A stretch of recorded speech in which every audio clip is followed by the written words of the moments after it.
তাহিরি সাহেবের নিজের লেখা একটা কবিতা কবি কাজী নজরুল ইসলাম সেটা নকল করছে। চিন্তা করতে পারেন তাহিরি সাহেবের সাথে এটা কোন ধরনের একটা কাজ করলো কাজী নজরুল ইসলাম সাহেব। দেখেন তাহিরের মুখে আমরা একটু শুনে আসি। আজকে একটা গজল লিখছি, আজকে গজলটা লিখছে। হ্যাঁ, রাসূলের অপমানে যদি কাঁদে না তোর মন, মুসলিম নয় মুনাফিক তুই রাসূলের দুশমন।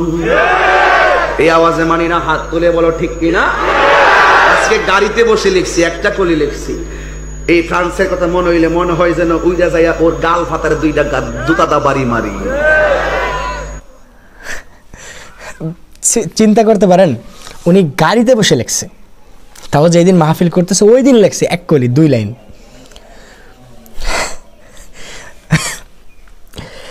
আল্লাহ, কাজী নজরুল ইসলাম সাহেব যদি আজকে জীবিত থাকতেন বা ওনাকে যদি জীবিত করা আল্লাহ যদি করেন,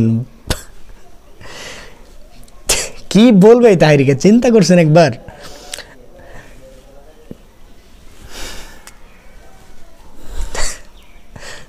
কাজী নজরুল ইসলাম সাহেবের উপর মায়া লাগতেছে যে তার লিখে যাওয়া একটা কবিতা গিয়াসউদ্দিন তাহিরি নাকি মাহফিলে ওঠার দিন গাড়িতে বসে লিখছে। মাহফিলের দিন গাড়িতে বসে এই কবিতার 2 লাইন উনি লিখছে।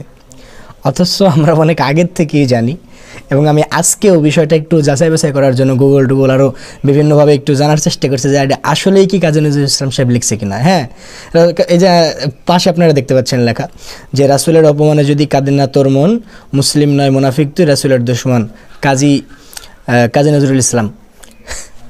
এটা নাকি তাহিরি সাহেব। যাক, তাহলে তাহিরি সাহেবকেও কি বলবো, আর যা বলার আপনারা কমেন্ট বক্সে বলেন, আমি আর কিছু বলতে পারতেছি না।